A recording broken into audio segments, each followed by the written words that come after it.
Welcome, Mattias. Thank you for doing this for us. Of course. We can start with a short presentation of you as a person, as a swimmer, for example. Yeah, sure. So if you've noticed, I'm not speaking best. My Swedish isn't the best right now. I've only been here for just under 2 years. My mother is Swedish, but that's how I got my citizenship, really, with Sweden. But after college in the U.S., I wanted to keep swimming, and I had a teammate who knew Neptune. So I came over here to train, and in the pool I was doing okay, but then I found out that open water was a little bit better for me.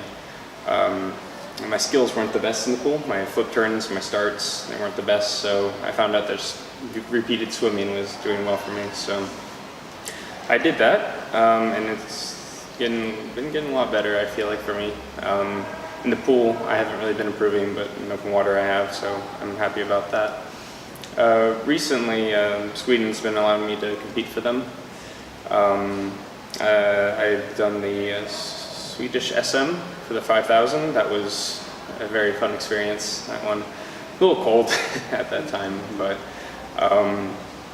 winning that was was quite amazing, I think, for me. I didn't expect that would happen, but after you learned your skills and practice open water swimming, which is quite different from pool swimming, you find those skills applying themselves as you swim, I suppose. So training is very important in that. The open water is quite different. After that, Sweden has also let me compete internationally in the European Cup, and I've gone up to a 10K for them. That was my first one. That was quite rough, but I finished it, so I was happy with that. Yeah. So, during the winter, the indoor season, how much do you train overall? Overall, I would say at the peak of my season in the winter, when my focus is still in open water, I can be going up to 80,000 a week and meters. So those are a few 10K practices a week that I have to do that take up 2.5 to 3 hours each there. So because in the winter in Sweden, it's kind of hard to get some open water training in. So you have to make that up in the pool, and the only thing you can do is just keep training, and getting those meters in. It's rough, but that's the only way to do it. Yeah. So you can say that those long distance workouts are specific just for open water? Yes, our group, we have middle distance and then open water. So I don't train the same with the distance group or anything. I have a different set that goes thousands more, a little bit. Sometimes I have to start earlier, things like that. But yeah, it's much more getting in, like each set would be thousands of something. So you just need to get that repetition in again and again. Yeah. Do you have other specific training for open water, like technique drills or other? Yeah, again, in the pool it's a little bit harder than out in open water, but you can always work on siding, which is something very important, that if you don't have that skill in the race, no matter how good you are, it's not going to go well for you. And other people who know that skill a little bit better will be able to swim smarter, and that's what open water is. It's not necessarily the fastest, it's the smartest swimmer. Of course, they're all amazing athletes, but yeah. There's also, with the siding, it's a little hard to explain now, but you would always, those are drills that you would do with making sure to keep your eyes above the water, but of course not your head above the water, and specific things like that. A very important thing also is, although you wouldn't think kicking to be super important in a very long time, you usually just keep it going like this. But something that can happen is you drop your waist too low, so you have that arch under, and if you don't keep that up over a long time, you're going to hurt your back, and you're going to have to stop a swim or something. So a drill that works on your core, or any lane training with core, is also very good for open water, because you need to naturally be in that straight position when you swim. Do you have specific dryland training as well for open water, or is it basically just right now I do the basic things with the core and lifting. I do less than the other swimmers right now. As of now, I don't have anything specifically for me in the core or lifting, but that is something I'm looking into right now. Okay, so if we take a look at the hopefully warmer season, the outdoor season, how much do you train in pool and how much do you train in open sea? So my open water schedule now is going to be my normal around 9 practices in the pool with just about 2 out in the sea a week. And with that is because with this, when it gets warmer, of course, you need that training in the open water to actually get the best site training would be, of course, when you're outside of a 50-meter pool, when you can actually use that in practices, landmarks and things like that. And also just get the feel of no wall, no flip turns, that sort of thing. But you also need to keep up your cardio and your shape and your form. And the best way to track that, really, and the best way to train that would be in the pool itself, inside. Because with that, you can see how much you're doing each 100. And out in the open sea, it's a little bit harder to know exactly where the 100 meters is, you know? So most of the conditioning would be in the pool, but of course I'm going to just get about 2 practices a week where I go out into the water and just make sure I don't lose that feeling, and I practice that sighting a little bit. And those practices would mainly be drills out in the open sea, those 2 practices, but everything else in the pool would just be work and form and cardio. Okay.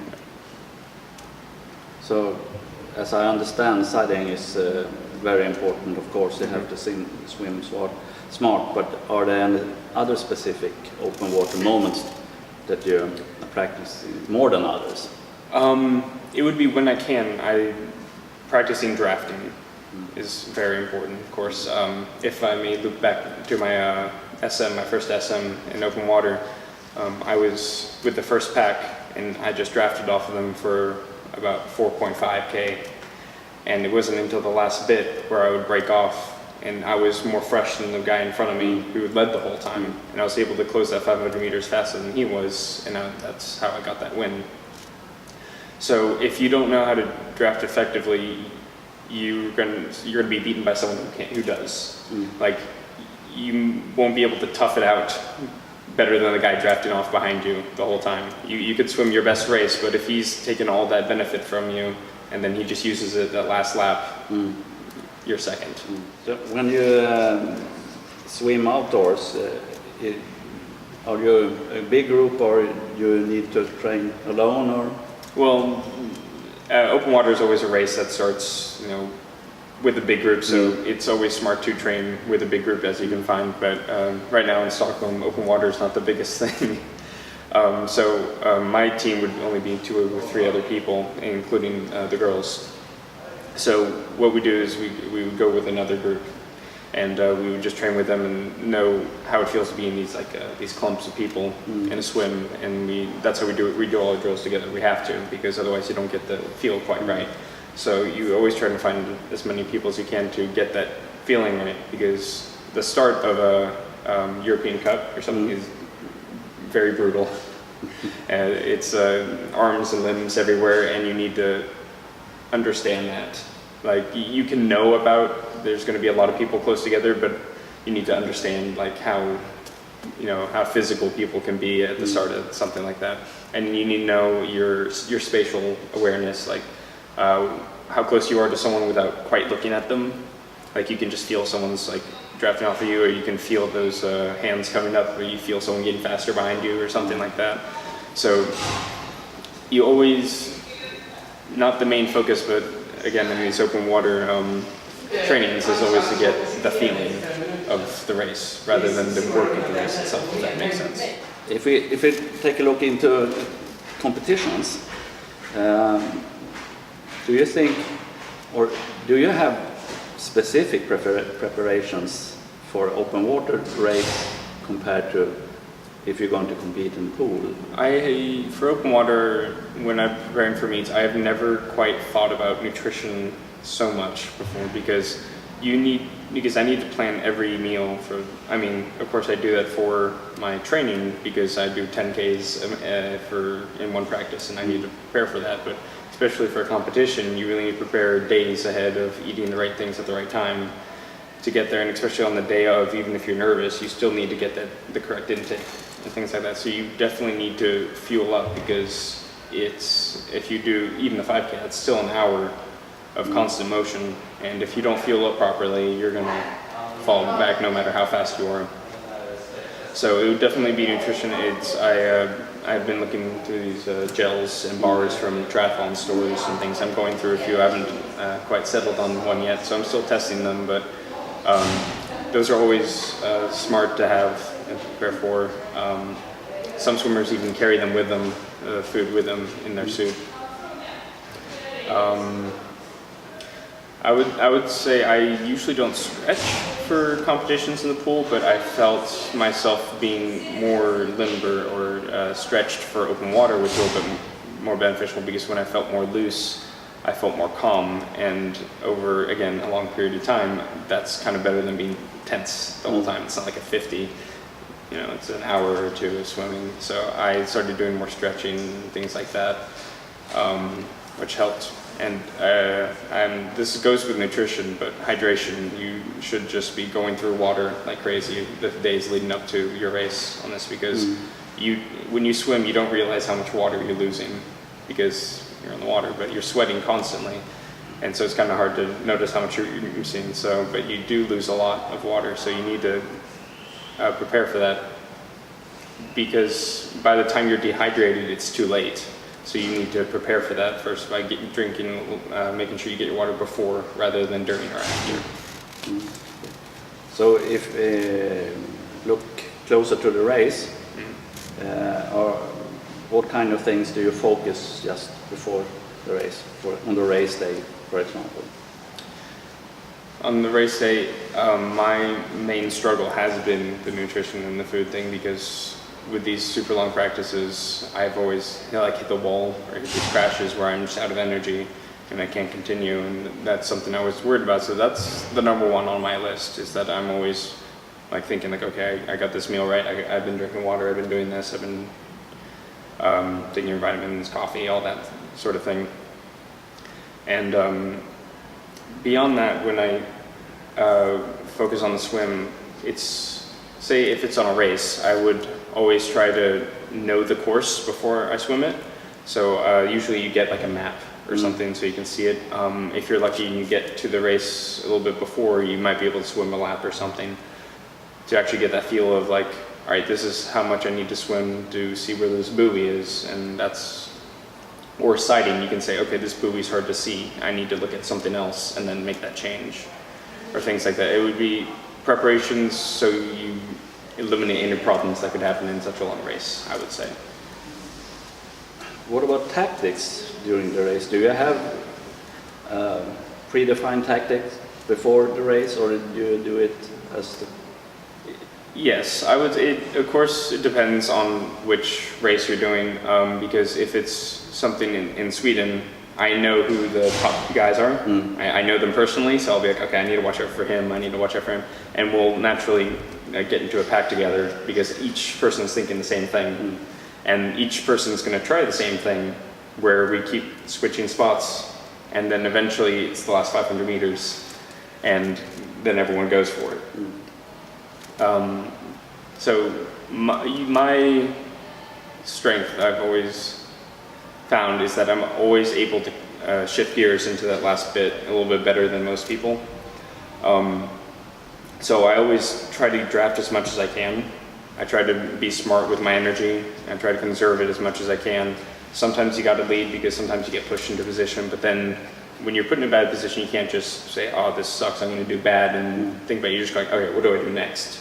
And then you just plan your next action and try to hopefully push someone else into that position and try to use them for your energy efficiency. And then again, near the end, you just got to make sure you know your sighting, and when you're hopefully in a good position, you can make that move for a better spot. Okay.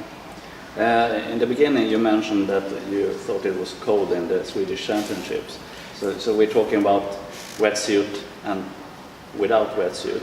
Do you act different during the races, with or without? I wouldn't say so, but I know I feel different. I would say, because like with the wetsuit, it lifts you up much easier. So you, it may be an easier swim, because it's when you're higher in the water, you're more efficient, so it's a little bit easier. So a lot of people were hoping for that wetsuit, because they take the temperature of the day on the day, and it was 1 degree above. It was like 20 point something or 20.5 or something. So it was no wetsuits allowed.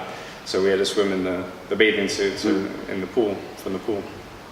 And so I think I mentioned this before, when like the waist falls to the wetsuit helps bring that up. So a lot of times when someone's very used to the wetsuit swimming and they don't have it suddenly at a race, and then they get some bad form, and then they think, you know, they are not good without a wetsuit, but it's just that they haven't trained without a wetsuit. So I think it's rough in Sweden to train without a wetsuit, but if you can, I think it's a very good experience, so you know how it feels. Because if you can't throw yourself in a race with a feeling you've never had before, it's usually not going to work out for you. So, yeah, that pretty much be the answer there. Yeah, that's good. So it's a good recommendation to try to swim as much as possible without a wetsuit when you swim in the open sea. International competitions, there's no wetsuits there, so I had to get used to it. So, a lot of swimmers are afraid of starting to swim in the open sea because it's dark, it could be cold, lots of ideas. Do you have something to tell us about that? Well, I definitely could. I always thought that I was good at open water because I was always good at keeping a pace. My skills were not so good, and I knew this for years going up. It wasn't until I was in Sweden that Neptune pretty much forced me into a small meet because everyone was doing it or something like that. And the reason why I put it off for so long was I myself was just terrified of the open sea, just either in Swedish water where you can't see beyond your hand and it's just dark and murky like that, or if you're swimming out in the open where it's clear but you can't see anything anyways because it's so big or so deep or something like that. And that was a fear I definitely had myself. My first meet with Neptune, my eyes were closed most of the time, which isn't the smartest way to swim a race, open water race. So that didn't go too well, but with this, what you're gonna have to do is be scared and do it anyways, and then do it again, and then do it again, and be scared every single time, because that's how I did it. And because that fear didn't quite go away, I didn't get used to it. I just learned how to deal with it, I would say. And I feel like if you're an athlete and you're doing a race and you want to do it and you see a competition and you see a goal, I think that the fear will always be there, or the unease, I would say would be a better word, will always be there. But if you can learn to just tuck it a little bit to the side and focus on the swim and your competition and the races and tactics, but that will take races. That will take times. You'll be scared and then you'll be less scared the next time and less the next one. And it's just a lot of races you're gonna have to do in order to be able to effectively deal with it, I would say. Again, I just contradicted myself. I didn't quite get used to it or deal with it. It was always there, but I've learned to tuck it away a little bit. It's there, but I swim regardless. Okay. I would say we can end here. And thanks a lot again, Absolutely. Mattias. Thank you for having me.